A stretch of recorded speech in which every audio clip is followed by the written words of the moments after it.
Hello friends, आपके अपने ही channel ठीक है में स्वागत है। सुबह का वक्त है। रोजाना की भांति चलते हैं शिक्षा विभाग से जुड़ी तमाम उन अपडेट्स के बारे में जिन्हें जानना बेहद खास है। दोस्तों, आपके स्क्रीन पर आप देख सकते हैं दैनिक हिंदुस्तान का एक आर्टिकल से जिसमें ये प्रकाशित की गई है कि 543 शिक्षकों ने छोड़ी नौकरी। क्या है मामला, डिटेल्स में जानने से पहले एक सरसरी निगाहें आज के उन तमाम टॉपिकों पर नज़र दौड़ाते हैं जो खास हैं। अगला हमारा जो है अपडेट्स कि जिले के सभी बीओ बीआरपी डाटा ऑपरेटर की बैठक 25 को। सरकारी स्कूलों में निजी क्षेत्र के लोग देंगे सेवा। तो ये खास खबर है जो आपकी भविष्य को प्रभावित करेगी।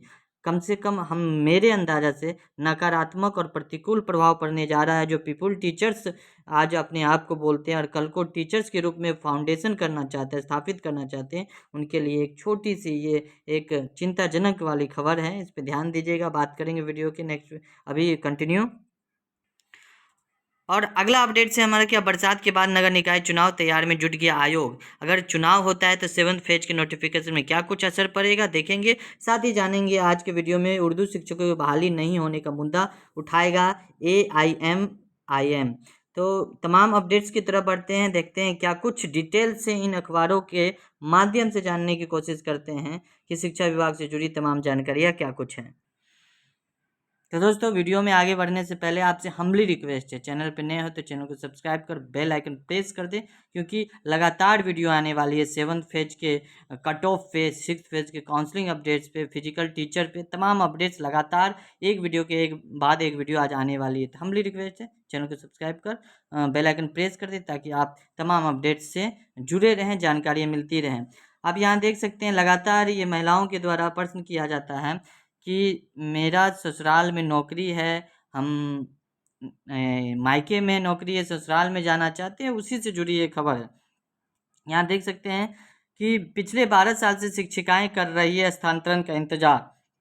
मायके में रह रही शिक्षिकाएं अपने ससुराल जाने की प्रतीक्षा में। इन तमाम मुद्दों पर चर्चा करेंगे। वहीं पे शिक्षिकाओं का स्थानांतरण का मौका दिया जाएगा। सॉफ्टवेयर तैयार किया जा रहा है। पूरी तैयारी होने के बाद ही आवेदन लिए जाएंगे और हस्तांतरण के लिए आए दिन पूछताछ की जाती है। ये कहना अमित कुमार डीओ पटना का। वाकई जो ससुराल और डीओ मायके का जो औरतों का जो चक्कर है, जिससे परेशान हो जाते हैं वो लोग अपने सामंजस्य बैठाने में।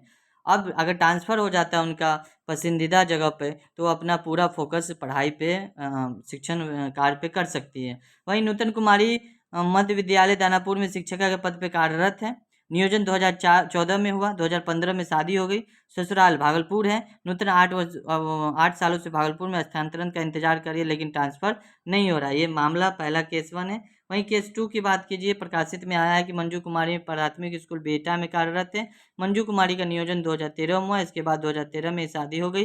अब मंजू पिछले 10 साल से मधेपुरा में स्थानांतरण के लिए इंतजार कर रही है। ऐसे तमाम केस हैं जो अभी हमारे पास 2 का एग्जाम्पल आया हुआ है। तो इस तरह से आप देख सकोगे कि शिक्षिका रूबी शर्मा मध्य विद्यालय पुनपुन में कार्यरत रूबी शर्मा का नियोजन शादी के पहले 2014 में हुआ। उनकी शादी 2015 में सारण जिले में हुई। वहाँ ससुराल में स्थानांतरण के लिए कई बार आवेदन दिए, लेकिन उनका स्थानांतरण नहीं हुआ। यह स्थिति कई शिक्षकों की है। शिक्षिका रूबी शर्मा ने बताया कि स्थानांतरण नहीं होने के कारण वो ससुराल नहीं जा पा रही। उन्हें मायके में रहने की कई तरह की दिक्कत उठानी पड़ रही है। स्थिति यह है कि स्थानांतरण नहीं होने पर 543 शिक्षकों ने नौकरी छोड़ दी है। ये दुर्भाग्यपूर्ण खबर है। ज्ञात हो कि पिछले 12 सालों में एक भी बार शिक्षकों का स्थानांतरण नहीं हुआ। ऐसे में सैकड़ों शिक्षक इंतजार में है कि उन्हें स्थानांतरण का मौका मिलेगा, वो अपने ससुराल जा पाएगी। ऐसी शिक्षिकाओं को मायके और ससुराल एक साथ लेकर चलने में कई दिक्कतें हो रही हैं। शिक्षिका नाजनी ने बताया कि मेरी ससुराल मुजफ्फरपुर में है, मैं शनिवार शाम को चली जाती हूँ, लेकिन कई शिक्षाएं नहीं जा पाती। हाल में शिक्षा विभाग द्वारा शिक्षिकाओं और दिव्यांगों शिक्षकों का अंतर जिला स्थानांतरण करने की घोषणा की गई है। अगर ऐसा होता है, स्थानांतरण होता है, तो बहुत सारे ऐसे शिक्षिकाओं को सुविधाएं होगी, विद्यालय जाने में भी, शिक्षण कार्य पर फोकस करने में भी। अगला हमारा न्यूज है, आप देख सकते हैं दोस्तों, बीटेट कितने दिनों के बाद आती है, जबकि प्रावधान है कि हर साल हो। कितने दिनों के बाद नौकरी की वैकेंसी आ रही है। अब सरकार की ये दोहरी नीति है कि अब ये प्राइवेटाइजेशन की ओर बढ़ रही है। आप देख लो, केंद्र सरकार का ये आदेश है और बिहार सरकार में भी पूरी तरह से लागू होने जा रही है। धीरे धीरे अब स्कूलों के में भी प्राइवेटाइजेशन की ओर बढ़ रही है सरकार। ये पहला कदम है। ये मूर्ख बनाना, ये नाटक, ये ड्रामाबाजी है सरकार का। सबको प्राइवेट कर दे। रेलवे को प्राइवेट सरकार धीरे धीरे कर रही है, प्राय ग्रेजुअली कर रही है। वो एक बार नहीं करती है कि जनता हावी हो जाएगी, आक्रोश जताने लगेगी, विरोध पुरजोर होने लगेगा। इसलिए धीरे धीरे धीरे स्वीट पॉइजन की तरह वो काम कर रही है सरकार प्राइवेटाइजेशन में। निजीकरण सरकार अंडानी, अमानी, जितने भी उद्योगपति है, टाटा वगैरह, सबको दे दे, उनके हाथ में दे, सौंप दे।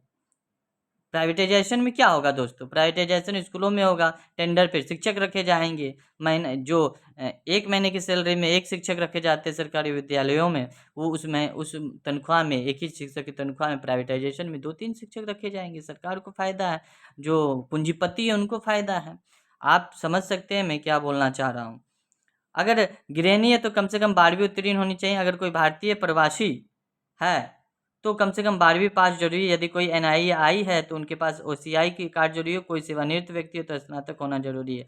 और ये कहा जा रहा है कि गुणवत्तापूर्ण शिक्षा के लिए केंद्र सरकार द्वारा विद्यांजलि योजना लाई गई है। इसके लिए सभी सरकारी स्कूलों को रजिस्ट्रेशन करना होगा। रजिस्ट्रेशन इस बात का कि आप एक डाटा कलेक्ट हो जाएगी कितने स्कूल हैं, और उसके बाद उसमें प्राइवेटाइजेशन के लिए टीचर लाए जाएंगे करके। गया जिले में कुल 3,311 स्कूल है। 1 जुलाई से सभी स्कूलों का विद्यांजलि पोर्टल पर रजिस्ट्रेशन शुरू हो जाएगा। और ये गुणवत्तापूर्ण शिक्षा व्यवस्था की जो बात हो रही है, ये भगवान जाने कि कैसी होगी। नई शिक्षा नीति के तहत शिक्षा के क्षेत्र में कई बड़े बदलाव होने जा रहे हैं। इसी कड़ी में केंद्र सरकार की विद्यांजलि योजना आई है। मतलब ये योजना का भी इस तरह का नाम होता है कि उसके ऐबों को, उसकी खामियां को ढक ली जाती है। इस योजना के तहत सरकारी स्कूलों के शैक्षणिक और आर्थिक गुणवत्ता में सुधार लाया जाएगा और गुणवत्ता सुधारने में निजी क्षेत्र और समुदाय के लोगों को मदद ली जाएगी। यानी कुल मिलाकर प्राइवेटाइजेशन बोलिए कि स्कूलों का भी अब होना चालू हो गया है। अब सरकारी स्कूलों में भी निजी क्षेत्र और समुदाय के लोग भी सेवा देंगे। अब बताइए, अगर सरकारी विद्यालय में निजी क्षेत्र के लोग आएंगे तो नौकरी कहाँ से देगी सरकार? जब भर जाएंगे प्राइवेट सेक्टर से ही, तब तो ये वैकेंसी भी नहीं निकालेगी जो थोड़ा बहुत भी निकालती है। तो कहीं ना कहीं स्टेट वाले, सीटेट वाले, बीटेट वाले जो भी हों, ये अभ्यर्थी कमर कस ले सरकार को सही रास्ता दिखाने के लिए। कहा जाता है, राम धारी सिंह दिनकर का एक कविता है कि जनता आती है कि सिंहासन खाली करो। आप समझ सकते हैं मैं किस मौजू पे ये बोला हूँ। विद्यांजलि योजना के नाम पर प्राइवेटाइजेशन हो रहा है और कोई निजी क्षेत्र की कंपनी किसी सरकारी स्कूल की आधारभूत सभी स्कूलों का रजिस्ट्रेशन होगा और उस पर प्राइवेटाइजेशन यानी एक किसी खास व्यक्ति का अधिकार होगा। तो आप देख सकते हैं प्राइवेटाइजेशन की ओर बढ़ रहा है। कोई अच्छी खबर नहीं है ये। अगला हमारा अपडेट है कि नगर सरकार वार्डों के गठन एवं मतदाता सूची बनाने का काम अभी बाकी। अब बरसात के बाद नगर निकाय और चुनाव तैयारी में जुट गया आयोग। तो ये चुनाव से संबंधित न्यूज है। तो ये अगर चुनाव होती है समय पर, अगस्त में नोटिफिकेशन आती है 7th फेज की, तो इस चुनाव का कोई असर नहीं पड़ेगा अगर समय सब कुछ होती है। तो बिहार में कितनी समय सब कुछ होती है, हम और आप इससे भली भांति वाकिफ़ हैं। अगला हमारा अपडेट है कि उर्दू शिक्षकों की बहाली नहीं होने का मुद्दा उठाएगा AIMIM। आपको पता है कि ये बार बार उर्दू शिक्षकों ने भी मुद्दा उठाया है कि उनकी बहाली हो। AIM के प्रदेश अध्यक्ष और जो विधायक दल के नेता असरुल इमाम ने कहा कि राज्य में उर्दू शिक्षकों की बहाली नहीं होने का मुद्दा सदन में पुख्ता तरीके से उठाएंगे। साथ ही मुख्यमंत्री नीतीश कुमार को इस मामले से अवगत कराएंगे। यह जानकारी उन्होंने गुरुवार को एक संवाददाता सम्मेलन में दी और उन्होंने कहा कि पिछले साल 7 साल से 12,000 उर्दू TET के उम्मीदवार की बहाली नहीं हुई है। इससे उर्दू शिक्षक की भारी कमी है। वहीं उर्दू निदेशालय के अधीन उर्दू अनुदेशकों की बहाली में कर्मचारी चयन आयोग ने ट्रांसपेरेंसी नहीं रखी। उन्होंने कहा कि बिहार की दूसरी सरकारी भाषा उर्दू के साथ भेदभाव किया जा रहा है। इसका खामियाजा उर्दू सीखने वाले भुगत रहे हैं। और इन्होंने कहा कि हम इस बात को नीतीश कुमार से मिलकर बात करेंगे। तो कुछ मिलकर यही खबर थी कि सरकार कहीं न कहीं नई शिक्षा नीति के बहाने प्राइवेटाइजेशन का कार्य कर रही है। और हमारे जो माननीय प्रधानमंत्री, उन्होंने पिछले सत्र में बोला था, लोकसभा सत्र में, कि सरकारी बाबू से काम नहीं चलने वाला है। उन्होंने सांकेतिक भाषा में बहुत कुछ कर दिया था। मिलते हैं नेक्स्ट वीडियो में नेक्स्ट अपडेट के साथ, इसी उम्मीद के साथ कि हम लोग एकजुट होंगे, एक मंच में आएंगे और लोकतंत्र की जो पारदर्शिता है, उसकी खामियां, उसकी जो खूबियां है, उसका फ़ायदा उठाते हुए सरकार को आईना दिखाने का भी काम करेंगे। धन्यवाद।